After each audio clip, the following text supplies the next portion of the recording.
Today at Manchester Theatres, it is my absolute pleasure to be welcoming one of Greater Manchester's very own superstars, David Hunter, who is currently performing in the world premiere of a brand new musical, 13 Going on 30, at the Manchester Opera House, and it is there until the 12th of October. Go and see it, it's amazing. Now, we all know and love David from shows such as The Time Traveller's Wife, Waitress, Kinky Boots, Once, One Man, Two Governors, Susical the Musical. I mean, there's just so many that genuine musical theatre heaven for me today. So thank you for joining us, David. And yeah, to chat all about this amazing show. I mean, it really is something special, isn't it? Yeah, I've loved it. I think as you say, having done all those many shows, you have varying degrees of enjoyment on them, and some of them are hard and some of them are really enjoyable. And this is just one of the absolute winners for me because, I'm on stage with one of my great friends, Lucy Yeah. Jones. I'm in the city that I grew up nearby and watching theatre in, which I love. I love the role. It's funny, it's upbeat, it's charming, the songs are amazing. So it just ticks every single box for me. So I'm having a blast. It really does. And it is written by the same people who wrote the film. But I would argue that it's kind of matured even more so with the message behind it. So just give us a little gentle reminder of the story and what it's all about. So yeah, you're right. It's written by brilliant Josh and Kathy, who wrote the original film, and so they've lived with it for such a long time. And so yeah, I think they've been able to kind of develop it. I mean, what a joy, sort of 20 years later, to be able to go, let's have another go at it and fix some of the things that we couldn't fix in the edit because we didn't film it or whatever. And so the story is, Jenna Rink. We meet Jenna and her great friend Matt Flamhaff, who I play the older version of. We meet them as children, as 13-year-olds. And after a string of events, Jenna basically wishes to be 30, flirty, and thriving. And she gets her wish and suddenly wakes up as a 30-year-old, and then has to navigate that for herself. And I kind of don't want to spoil too much beyond that point, No. but it's a lovely it's a lovely show with a great message and one that I'm sure we can all relate to. But the joy really comes from in this version of a body swap musical film. Jenna has been living through the time that she's missed. She just hasn't no memory of it, but everyone else does. So Matt, for example, my character, knows how he was rejected by her and they stopped being friends, and he's had sort of all that time, 15, 17 years of not being friends, but he's the first person she runs to as her best friend. Where's my best friend Matt? And a lot of the humor and the fun and the confusion comes from those relationships. Honestly, it's a joy. And Yeah. in Lucy, our star, we have just the most outstanding musical theatre leading lady, and what she does on stage and what I get to see her do in rehearsals and every day on stage and backstage and all those things is truly masterful. She's Yeah. incredible. Even as I say, what she does on stage for an audience is amazing, but what you don't see is even more so amazing. The way she leads the company, the way she looks after herself, the way she, generates that performance every night. Honestly, I And mean, I know her well already, and even this, as yeah. I said the other day, my respect for her has gone even higher than it was before. Yeah. And then, like, in the middle of all of that, she's, just throwing in a casual radio show that she does as well. It's like, Weekly ready, yeah. She's doing all yeah, sorts, and she'll be launching a gig at the Palladium that's, is going to sell out, and she's yeah, just got so many plates spinning. She's a miracle, really. She's incredible, incredible. she is. And you on stage, it's quite rare, I suppose, that you get to play a character where there's the younger you on stage. Hmm. Not always at separate times either. So there is that coming together. So what has it been like playing a character where you can almost like look back on that character and go, oh, that's who he used to be? It's lovely. It's really nice as well because they set up the whole show. So Mhm. effectively, the show begins and it begins with the kids, setting up the whole story. And so much of Matt's story is told for me. It happens by these two really charming actors, Max and George, who switch and change through the week. They're both brilliant. They're quite different as well, which is really interesting. But both brilliant. Both just so funny and so charming and talented. And they just effectively make the whole audience fall in love with them. And I just swan out after 20 minutes and go, yeah, I'm that guy. That was me. No, that was me. Yeah, I just looked shorter earlier on.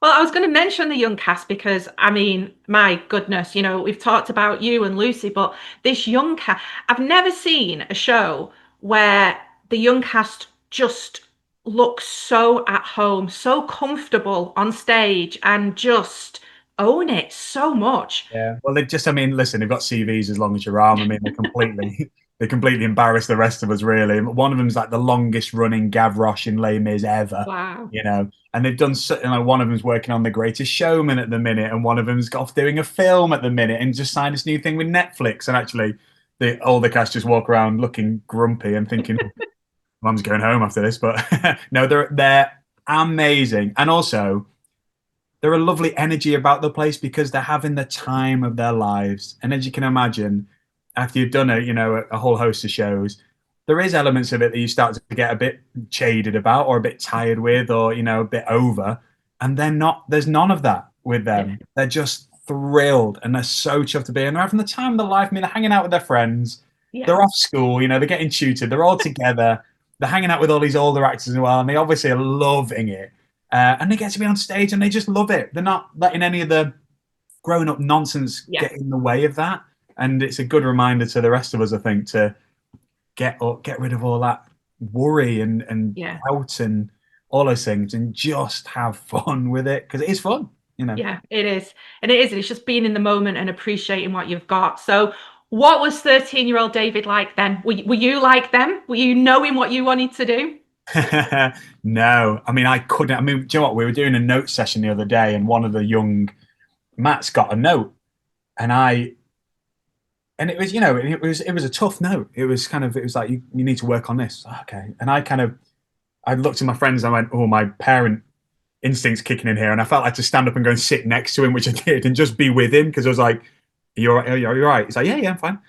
And I couldn't have done it. I mean, Yeah. when I was 18, so 5 years older than a lot of these kids, I was considering where to go to like drama school and stuff, and I went to LIPA in Liverpool, partly because that was about as big a leap as I felt I could manage.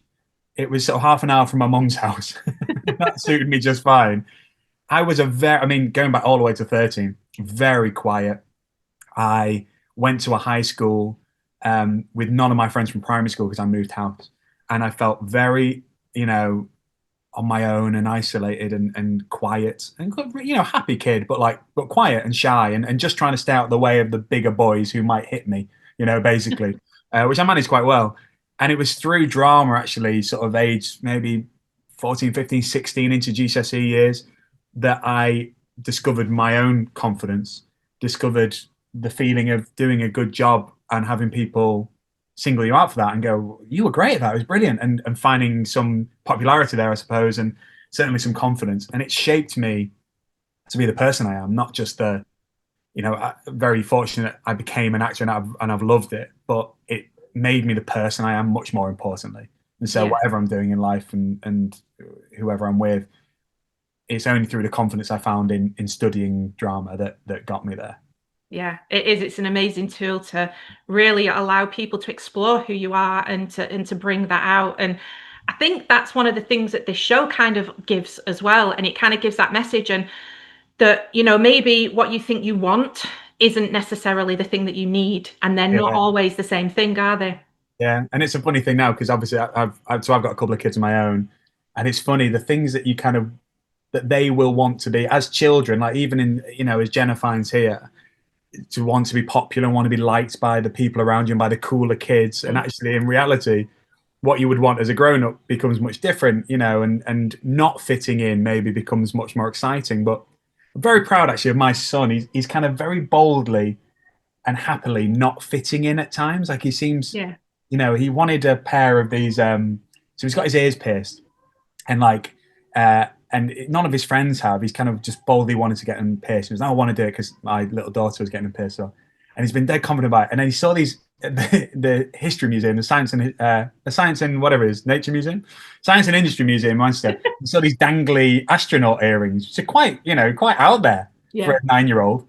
and but he loved them, and he's wearing them. And I saw him look in the mirror when he put them on, and he was so thrilled with himself. Yeah. And he knows he would be quite different from his group of mates wearing these.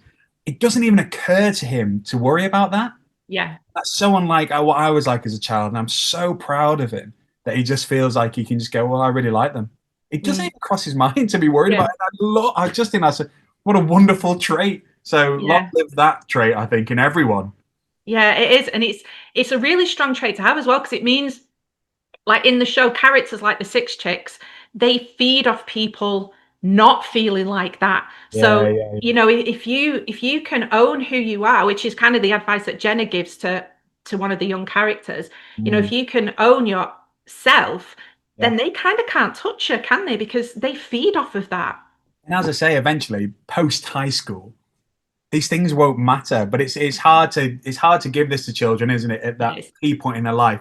I mean, when I think back to high school, I feel like I was there for maybe 20 or 30 years. I mean, surely it's such an important part of your life, and so much change. You know, your first love, your first girlfriend, or whatever it might be, and all those huge, your first heartbreak. There's such massive moments, and like Yeah. your friends or your bullies or whatever they might be. So it feels like forever. But the reality is, I've had, it's funny to think of the things you've done since that lasted longer. Like I was in Kinky Boots for 2 years, and that's as long as I was at sixth form college, which feels like a huge part of my life, which Yeah. went on forever.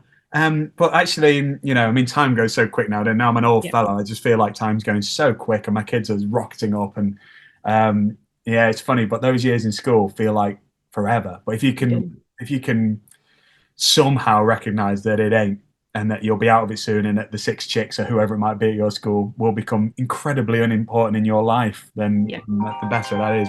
Yeah. To the point that you probably won't even remember the name. Exactly that. You won't. You say, Yeah. who's that? Yeah. And one of the ways that all of this is kind of told is through the epic songs. I mean, my goodness. So I was lucky enough to hear them in a preview, and then I've seen the show as well. And they have just been genuinely living in my head. Make the World gives Oh, me brilliant. goosebumps. Oh my goodness, that song. But even like Own It, and it's like a teenage anthem. The Wannabe at the beginning, there's like a little Oh, it's TikTok brilliant. thing that's doing like with the Six Chicks, and you've It's got some gone gorgeous wild. ballads, and they're just exploding, aren't they? It's brilliant. The music's brilliant. I mean, so Make the World is the newest song that came in for now. It was the latest edition. And it's funny, I remember the two writers sitting in rehearsals kind of hearing it for the first time. You can see they're kind of going, how are people responding to this? And I would made a point of going up to them and going, it's brilliant. What do you think? I was like, listen to me. It's Yeah. brilliant. It's so beautiful. And that's before I'd even heard the kids joining in with it. His beautiful moment through the song. And like you say, it's just song after song after song. And that first song, Wannabe, which we previewed or rather the kids did at the like little showcase with people, it's got like 10 million views on TikTok, just that one video. And then another one has 5. And then all the other offshoots. In all the shows I've been in, I've never seen a show garner such success, which they're all trying to do. Every show you'll ever Yeah. be in, going, how do we get people on TikTok to care that we're doing this thing? And this happened really by accident. I mean, we didn't put it on in that showcase. I would, if someone had said to me, how well do you think that video will do on What's on Stage? I'd be like, I mean, it'll do fine. Like, Yeah. I think it's brilliant, but videos just don't take off in theatre in the same way. I don't think, it's a tough old gig, and that has gone absolutely bonkers.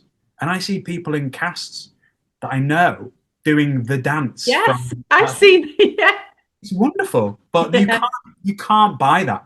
You can't. I mean, you could bring in any company to advertise your show. Going viral is a different thing entirely. Yeah. It's why I'm absolutely certain that this show, in whatever size or shape it might be, will have a fantastic future, because it's fought its way into the world, and it lives there now. There's no getting rid of it. It makes the world. And one of the other viral moments has got to be the iconic moment from the film, and you could feel everybody waiting for it, the thriller moment. And barely anything had happened, and the entire audience exploded. But my goodness, this has been given a glow up as well, hasn't it? It's like thriller on like something. It's brilliant. I mean, so obviously the first preview we had, no one really knew if it was in the show or not. And the first preview, which was full of, fans of the film and of musical theatre and of us and whatever else, and the scream at the end of Thriller, when like the button of Thriller, I've not ever heard a scream like it in any theatre ever. It was Yeah.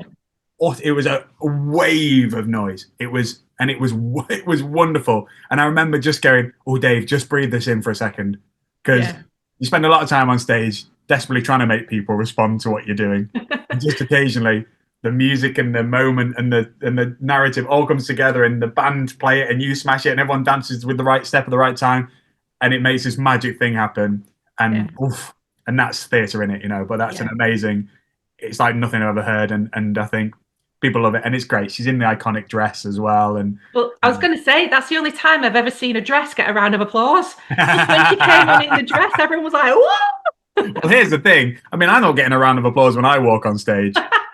Lucy's getting one for showing her face, and then for walking on in the dress. So I'm tempted to come on in the dress for the first instance. Yeah, I think you should make that happen on the last show. Yeah. And before we finish up, David, so if you had your own wish dust, what would you have wished for David age 13, or maybe David age 30?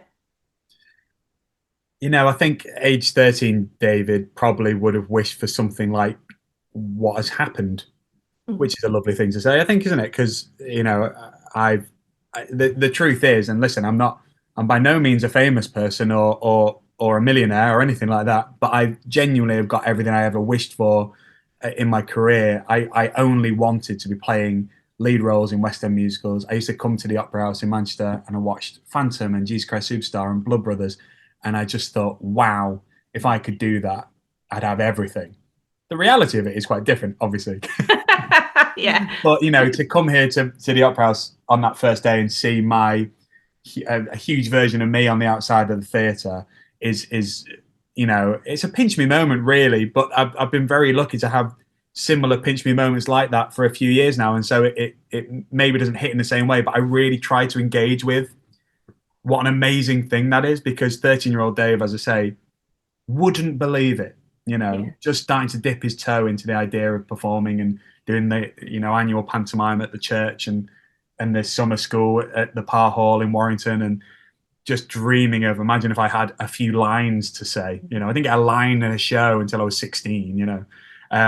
So yeah, and along with, to be honest, my wonderful home life and my wonderful wife and my two kids and the school that we run, teaching young people drama and singing and dance. I honestly have got everything I could ever dream of, and that doesn't mean I'm happy all the time. I'm not. I'm right miserable sometimes, but it's a good thing to acknowledge in it and go, I'm really very, very lucky to have these people around me in this and to get to do this silly job now and again. It's great. Well, do you know what? You've made me very lucky today, because it has felt, I know we've not only met a couple of times, but it has felt like chatting with an old friend today. So thank you so much. My pleasure. And genuinely thrilled for the success of the show. And I think it's only going to go on to do bigger and better things as well. Yeah, and Manchester got it first. They got it first, and they've been brilliant. So I've loved it. Yeah. So thank you so much. You can catch it still at the Opera House until the 12th. Not long to go, but it is worth grabbing your tickets and getting down there. Thank you so much, and we hope to see you again really, really soon. Bye. Bye. We loved every single minute of it. We were laughing, we were crying. All of it is perfect. Seen lots of musicals. That's my favourite. I'll be back. I put it up there with Wicked. Totally surprised me. It was really heartfelt, the story as well, and I think Lucy Jones just led it so beautifully. Lucy Jones is the most charismatic performer I think I've ever seen. Yeah. Literally jaw dropped at her singing. It's amazing. There was so much heart. I mean, the main actors, Lucy and David, they were just brilliant. Really good. It's one of my top favourite musicals. Making me a bit emotional and nostalgic. It's giving me a high school flashback. Don't need to have seen the film to come and watch this. Because you had never seen it and I still loved it. You can bring younger generations in. Friendship, love, and just being authentic is what the world needs.